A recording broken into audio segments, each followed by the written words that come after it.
Emily Brontë, Wuthering Heights, Chapter 17. That Friday made the last of our fine days for a month. In the evening, the weather broke. The wind shifted from south to northeast and brought rain first, and then sleet and snow. On the morrow, one could hardly imagine that there had been 3 weeks of summer. The primroses and crocuses were hidden under wintry drifts. The larks were silent, the young leaves of the early trees smitten and blackened. And dreary and chill and dismal, that morrow did creep over. My master kept his room. I took possession of the lonely parlor, converting it into a nursery. And there I was, sitting with the moaning doll of a child laid on my knee, rocking it to and fro and watching meanwhile. The still driving flakes build up the uncurtained window when the door opened and some person entered, out of breath and laughing. My anger was greater than my astonishment for a minute.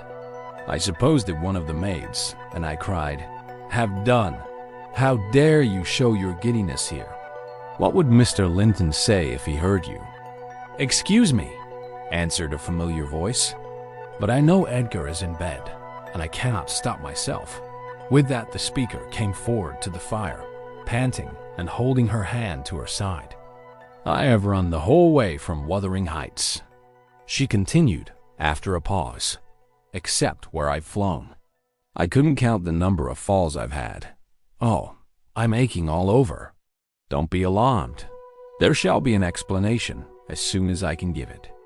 Only just have the goodness to step out and order the carriage to take me on to Gimmerton, and tell a servant to seek up a few clothes in my wardrobe." The intruder was Mrs. Heathcliff. She certainly seemed in no laughing predicament. Her hair streamed on her shoulders, dripping with snow and water. She was dressed in the girlish dress she commonly wore, befitting her age more than her position, a low frock with short sleeves and nothing on either head or neck. The frock was of light silk and clung to her with wet, and her feet were protected merely by thin slippers. Add to this a deep cut under one ear, which only the cold prevented from bleeding profusely, a white face scratched and bruised, and a frame hardly able to support itself through fatigue. And you may fancy my first fright was not much allayed when I had had leisure to examine her. "My dear young lady," I exclaimed, "I'll stir nowhere and hear nothing till you have removed every article of your clothes and put on dry things. And certainly you shall not go to Gimmerton tonight, so it is needless to order the carriage." "Certainly I shall," she said, "walking or riding. Yet I've no objection to dress myself decently. And see how it flows down my neck now. The fire does make it smart." She insisted on my fulfilling her directions before she would let me touch her. And not till after the coachman had been instructed to get ready and a maid set to pack up some necessary attire did I obtain her consent for binding the wound and helping to change her garments. "Now, Ellen," she said, when my task was finished and she was seated in an easy chair on the hearth with a cup of tea before her, "you sit down opposite me and put poor Catherine's baby away. I don't like to see it. You mustn't think I care little for Catherine because I behaved so foolishly on entering. I've cried, too, bitterly, yes, more than anyone else has reason to cry. We parted unreconciled, you remember, and I shan't to forgive myself. But for all that, I was not going to sympathize with him, the brute beast. Oh, give me the poker. This is the last thing of his I have about me." She slipped the gold ring from her third finger and threw it on the floor. "I'll smash it," she continued, striking it with childish spite, "and then I'll burn it." And she took and dropped the misused article among the coals. "There. He shall buy another, if he gets me back again. He'd be capable of coming to seek me, to tease Edgar. I dare not stay, lest that notion should possess his wicked head. And besides, Edgar has not been kind, has he? And I won't come suing for his assistance, nor will I bring him into more trouble. Necessity compelled me to seek shelter here. Though, if I had not learned he was out of the way, I'd have halted at the kitchen, washed my face, warmed myself, got you to bring what I wanted, and departed again to anywhere out of the reach of my accursed of that incarnate goblin. Ah, he was in such a fury. If he had caught me, it's a pity Earnshaw is not his match in strength. I wouldn't have run till I'd seen him all but demolished, had Hindley been able to do it. Well, don't talk so fast, miss, I interrupted. You'll disorder the handkerchief I have tied round your face, and make the cut bleed again. Drink your tea, and take breath, and give over laughing. Laughter is sadly out of place under this roof, and in your condition. An undeniable truth, she replied. Listen to that child. It maintains a constant wail sended out of my hearing for an hour. I shan't stay any longer. I rang the bell and committed it to a servant's care. And then I inquired what had urged her to escape from Wuthering Heights in such an unlikely plight, and where she meant to go, as she refused remaining with us. I ought and I wish to remain, answered she, to cheer Edgar and take care of the baby, for two things, and because the Grange is my right home. But I tell you, he wouldn't let me. Do you think he could bear to see me grow fat, and Mary could bear to think that we were tranquil, and not resolve on poisoning our comfort?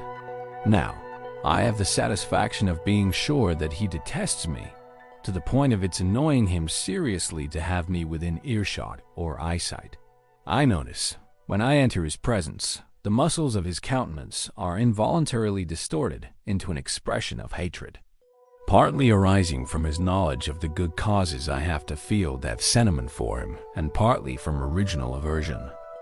It is strong enough to make me feel pretty certain that he would not chase me over England, supposing I contrived a clear escape, and therefore I must get quite away. I've recovered from my first desire to be killed by him. I'd rather he'd kill himself. He has extinguished my love effectually, and so I'm at my ease.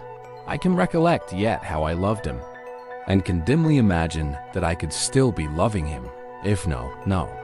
Even if he had doted on me, the devilish nature would have revealed its existence somehow.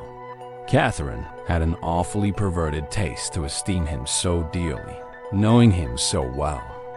Monster, would that he could be blotted out of creation and out of my memory. Hush, hush, he's a human being, I said. Be more charitable.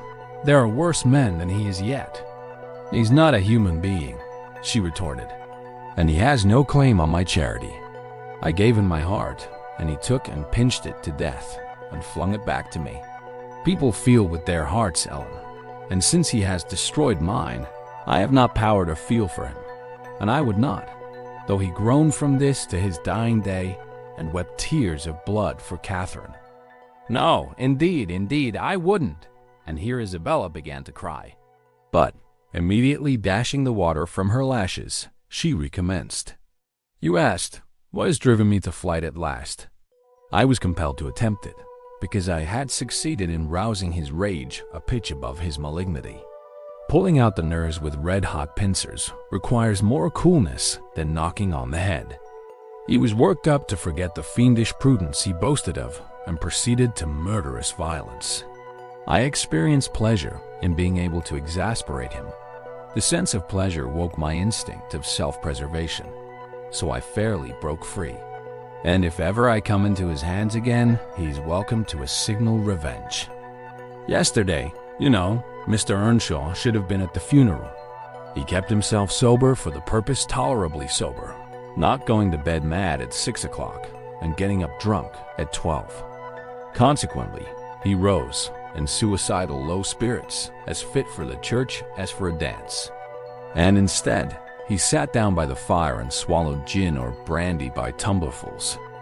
Heathcliff, I shudder to name him, has been a stranger in the house from last Sunday till today.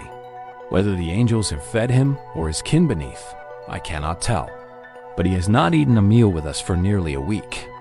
He has just come home at dawn and gone upstairs to his chamber, locking himself in as if anybody dreamt of coveting his company. There he has continued, praying like a Methodist. Only the deity he implored is senseless dust and ashes. And God, when addressed, was curiously confounded with his own black father. After concluding these precious orisons, and they lasted generally till he grew hoarse and his voice was strangled in his throat. He would be off again, always straight down to the Grange. I wonder Edgar did not send for a constable and give him into custody. For me, grieved as I was about Catherine, it was impossible to avoid regarding this season of deliverance from degrading oppression as a holiday. I recovered spirits sufficient to hear Joseph's eternal lectures without weeping, and to move up and down the house less with the foot of a frightened thief than formerly. You wouldn't think that I should cry at anything Joseph could say, but he and Hareton are detestable companions. I'd rather sit with Hindley and hear his awful talk than with the little maester and his staunch supporter, that odious old man. When Heathcliff is in, I'm often obliged to seek the kitchen and their society, or starve among the damp, uninhabited chambers. When he is not, as was the case this week, I establish a table and chair at one corner of the house fire, and never mind how Mr. Earnshaw may occupy himself. And he does not interfere with my arrangements. He is quieter now than he used to be, if no one provokes him, more sullen and depressed, and less furious. Joseph affirms he's sure he's an altered man, that the Lord has touched his heart, and he is saved so as by fire. I'm puzzled to detect signs of the favorable change, but it is not my business. Yester evening, I sat in my nook reading some old books till late on towards 12. It seemed so dismal to go upstairs, with the wild snow blowing outside, and my thoughts continually reverting to the kirkyard and the new-made grave. I dared hardly lift my eyes from the page before me. That melancholy scene so instantly usurped its place. Hindley sat opposite, his head leant on his hand, perhaps meditating on the same subject. He had ceased drinking at a point below irrationality, and had neither stirred nor spoken during 2 or 3 hours. There was no sound through the house but the moaning wind, which shook the windows every now and then, the faint crackling of the coals, and the click of my snuffers as I removed at intervals the long wick of the candle. Hareton and Joseph were probably fast asleep in bed. It was very, very sad, and while I read I sighed, for it seemed as if all joy had vanished from the world, never to be restored. The doleful silence was broken at length by the sound of the kitchen latch. Heathcliff had returned from his watch earlier than usual, owing, I suppose, to the sudden storm. That entrance was fastened, and we heard him coming round to get in by the other. I rose with an irrepressible expression of what I felt on my lips, which induced my companion, who had been staring towards the door, to turn and look at me. "I'll keep him out 5 minutes," he exclaimed. "You won't object?" "No, you may keep him out the whole night for me," I answered. "Do. Put the key in the lock and draw the bolts." Earnshaw accomplished this ere his guest reached the front. He then came and brought his chair to the other side of my table, leaning over it and searching in my eyes for a sympathy with the burning hate that gleamed from his. As he both looked and felt like an assassin, he couldn't exactly find that, but he discovered enough to encourage him to speak. "You and I," he said, "have each a great debt to settle with the man out yonder. If we were neither of us cowards, we might combine to discharge it. Are you as soft as your brother? Are you willing to endure to the last and not once attempt a repayment?" "I'm weary of enduring now," I replied, "and I'd be glad of a retaliation that wouldn't recoil on myself. But treachery and violence are spears pointed at both ends. They wound those who resort to them worse than their enemies." "Treachery and violence are a just return for treachery and violence," cried Hindley. "Mrs. Heathcliff, I'll ask you to do nothing, but sit still and be dumb. Tell me now, can you? I'm sure you would have as much pleasure as I in witnessing the conclusion of the fiend's existence. He'll be your death unless you overreach him, and he'll be my ruin. Damn the hellish villain. He knocks at the door as if he were master here already. Promise to hold your tongue, and before that clock strikes, it wants 3 minutes of one, you're a free woman." He took the implements which I described to you in my letter from his breast, and would have turned down the candle. I snatched it away, however, and seized his arm. "I'll not hold my tongue," I said. "You mustn't touch him. Let the door remain shut and be quiet." "No, I've formed my resolution, and by God I'll execute it," cried the desperate being. "I'll do you a kindness in spite of yourself and hearten justice. And you needn't trouble your head to screen me. Catherine is gone. Nobody alive would regret me or be ashamed, though I cut my throat this minute and it's time to make an end. I might as well have struggled with a bear or reasoned with a lunatic. The only resource left me was to run to a lattice and warn his intended victim of the fate which awaited him. "You'd better seek shelter somewhere else tonight," I exclaimed in rather a triumphant tone.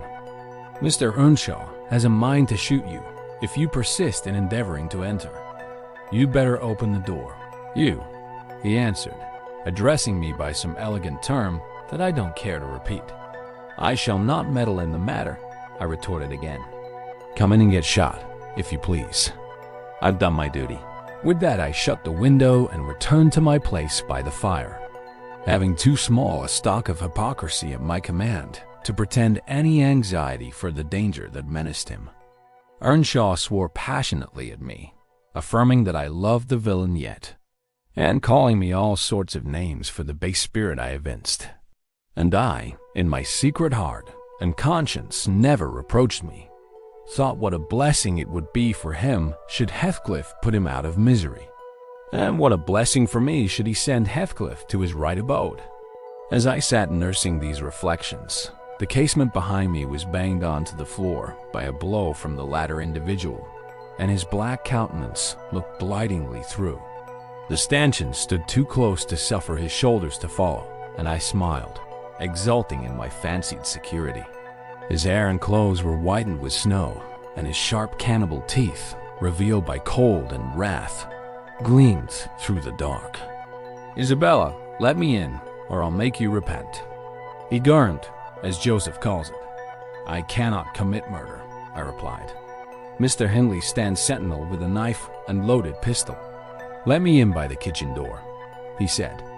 "Hindley will be there before me," I answered.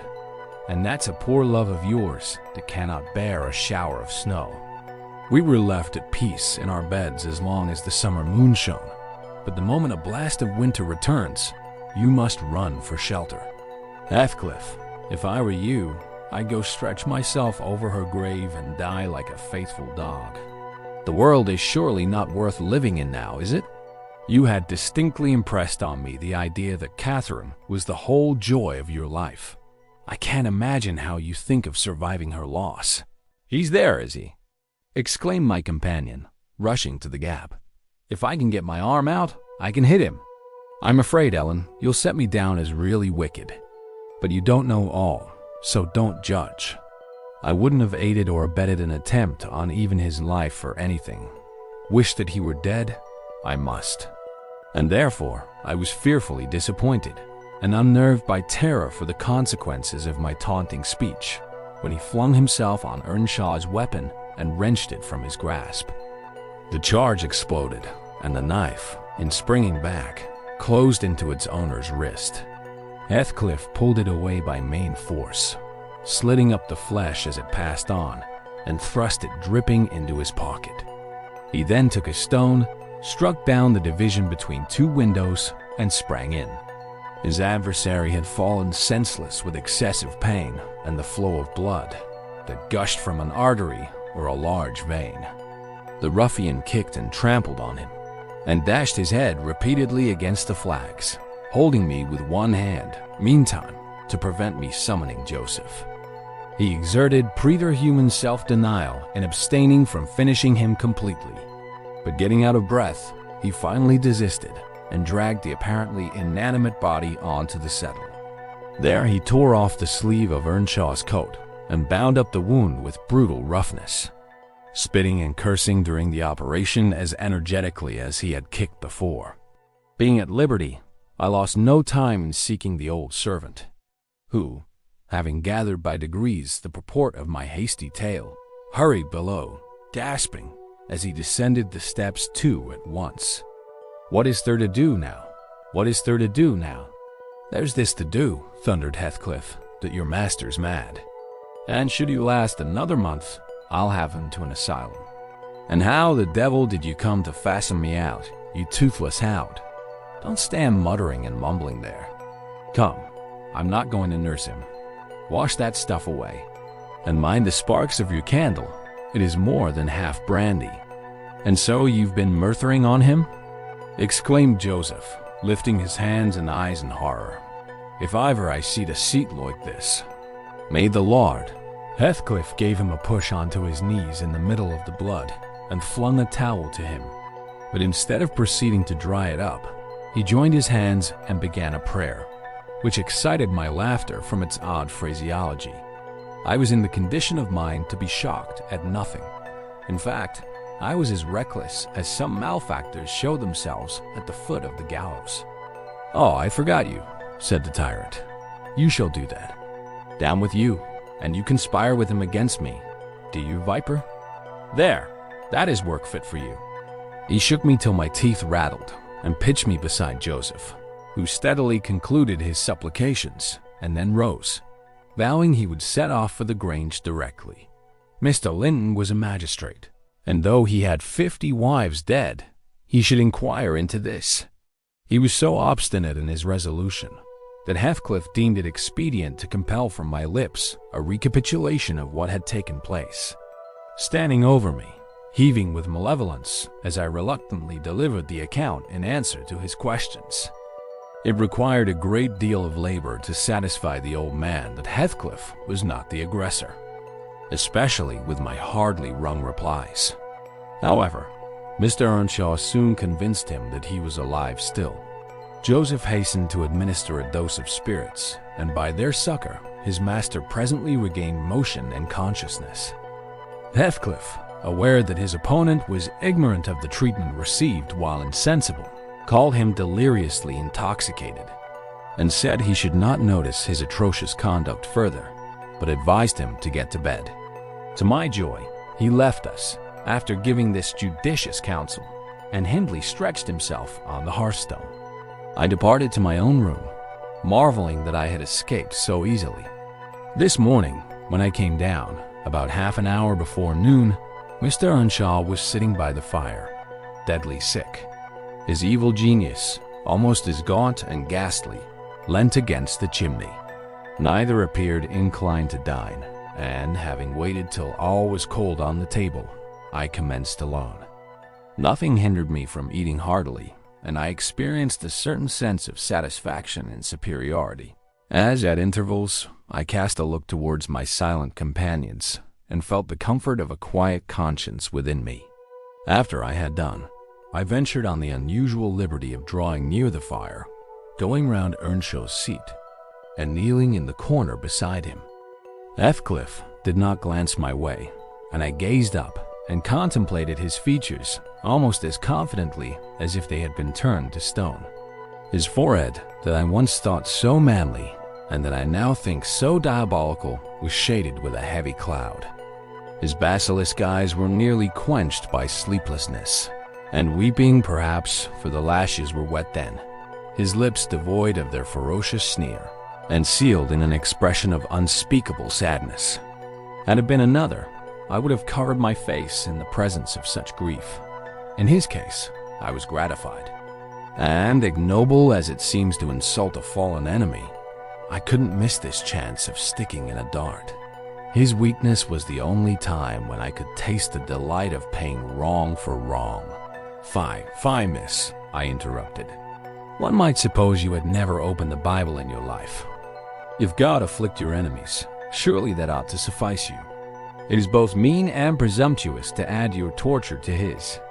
In general, I'll allow that it would be Ellen, she continued. But what misery laid on Heathcliff could content me, unless I have a hand in it. I'd rather he suffered less, if I might cause his sufferings, and he might know that I was the cause. Oh, I owe him so much. On only one condition can I hope to forgive him. It is, if I may take an eye for an eye, a tooth for a tooth. For every wrench of agony return a wrench, reduce him to my level. As he was the first to injure, make him the first to implore pardon. And then, why then, Alan, I might show you some generosity. But it is utterly impossible I can ever be revenged, and therefore I cannot forgive him." Hindley wanted some water, and I handed him a glass and asked him how he was. "Not as ill as I wish," he replied, "but leaving out my arm, every inch of me is as sore as if I had been fighting with a legion of imps." "Yes, no wonder," was my next remark. "Catherine used to boast that she stood between you and bodily harm. She meant that certain persons would not hurt you for fear of offending her. It's well people don't really rise from their grave. Or, last night, she might have witnessed a repulsive scene. Are not you bruised and cut over your chest and shoulders?" "I can't say," he answered. "But what do you mean? Did he dare to strike me when I was down?" "He trampled on and kicked you and dashed you on the ground," I whispered, "and his mouth watered to tear you with his teeth, because he's only half man, not so much, and the rest fiend."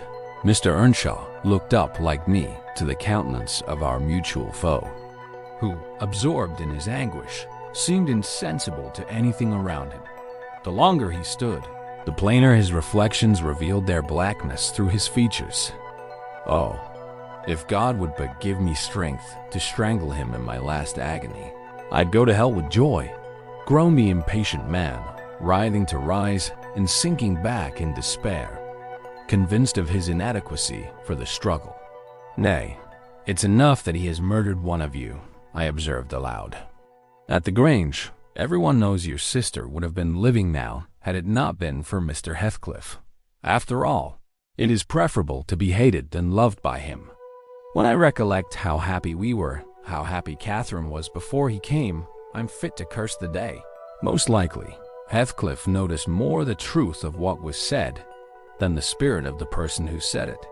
His attention was roused, I saw, for his eyes rained down tears among the ashes, and he drew his breath in suffocating sighs. I stared full at him and laughed scornfully. The clouded windows of hell flashed a moment towards me. The fiend which usually looked out, however, was so dimmed and drowned that I did not fear to hazard another sound of derision. "Get up and begone out of my sight," said the mourner. I guessed he uttered those words, at least, though his voice was hardly intelligible. "I beg your pardon," I replied, "but I loved Catherine too, and her brother requires attendance, which, for her sake, I shall supply. Now that she's dead, I see her in Hindley. Hindley has exactly her eyes, if you had not tried to gouge them out and made them black and red. And her, get up, wretched idiot, before I stamp you to death," he cried, making a movement that caused me to make one also. "But then," I continued, holding myself ready to flee, "if poor Catherine had trusted you and assumed the ridiculous, contemptible, degrading title of Mrs. Heathcliff, she would soon have presented a similar picture. She wouldn't have borne your abominable behavior quietly. Her detestation and disgust must have found voice." The back of the settle in Earnshaw's person interposed between me and him. So instead of endeavoring to reach me, he snatched a dinner knife from the table and flung it at my head. It struck beneath my ear and stopped the sentence I was uttering. But pulling it out, I sprang to the door and delivered another, which I hope went a little deeper than his missile. The last glimpse I caught of him was a furious rush on his part, checked by the embrace of his host, and both fell locked together on the hearth. In my flight through the kitchen, I bid Joseph speed to his master. I knocked over Hareton, who was hanging a litter of puppies from a chairback in the doorway, and, blessed as a soul escaped from purgatory, I bounded, leaped, and flew down the steep road. Then, quitting its windings, shot direct across the moor, rolling over banks, and wading through marshes, precipitating myself, in fact, towards the beacon light of the Grange. And far rather would I be condemned to a perpetual dwelling in the infernal regions than, even for one night, abide beneath the roof of Wuthering Heights again. Isabella ceased speaking and took a drink of tea. Then she rose, and bidding me put on her bonnet and a great shawl I had brought, and turning a deaf ear to my entreaties for her to remain another hour, she stepped onto a chair, kissed Edgar's and Catherine's portraits, bestowed a similar salute on me, and descended to the carriage, accompanied by Fanny, who yelped wild with joy at recovering her mistress. She was driven away, never to revisit this neighborhood, but a regular correspondence was established between her and my master when things were more settled. I believe her new abode was in the south, near London. There she had a son born a few months subsequent to her escape. He was christened Linton, and from the first, she reported him to be an ailing, peevish creature. Mr. Heathcliff, meeting me one day in the village, inquired where she lived. I refused to tell. He remarked that it was not of any moment, only she must beware of coming to her brother. She should not be with him if he had to keep her himself. Though I would give no information, he discovered, through some of the other servants, both her place of residence and the existence of the child. Still, he didn't molest her, for which forbearance she might thank his aversion, I suppose. He often asked about the infant when he saw me, and on hearing its name, smiled grimly and observed, "They wish me to hate it too, do they?" "I don't think they wish you to know anything about it," I answered. "But I'll have it," he said, "when I want it. They may reckon on that." Fortunately, its mother died before the time arrived, some 13 years after the decease of Catherine, when Linton was 12, or a little more. On the day succeeding Isabella's unexpected visit, I had no opportunity of speaking to my master. He shunned conversation and was fit for discussing nothing. When I could get him to listen, I saw it pleased him that his sister had left her husband, whom he abhorred with an intensity which the mildness of his nature would scarcely seem to allow. So deep and sensitive was his aversion that he refrained from going anywhere where he was likely to see or hear of Heathcliff. Grief, and that together, transformed him into a complete hermit. He threw up his office of magistrate, ceased even to attend church, avoided the village on all occasions, and spent a life of entire seclusion within the limits of his park and grounds, only varied by solitary rambles on the moors and visits to the grave of his wife, mostly at evening or early morning before other wanderers were abroad. But he was too good to be thoroughly unhappy long. He didn't pray for Catherine's soul to haunt him.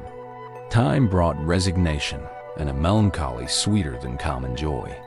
He recalled her memory with ardent, tender love and hopeful aspiring to the better world, where he doubted not she was gone. And he had earthly consolation and affections also. For a few days, I said, he seemed regardless of the puny successor to the departed.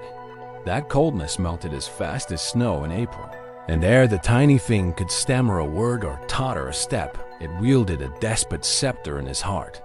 It was named Catherine, but he never called it the name in full, as he had never called the first Catherine short, probably because Heathcliff had a habit of doing so. The little one was always Cathy. It formed to him a distinction from the mother, and yet a connection with her, and his attachment sprang from its relation to her, far more than from its being his own. I used to draw a comparison between him and Hindley Earnshaw, and perplex myself to explain satisfactorily why their conduct was so opposite in similar circumstances.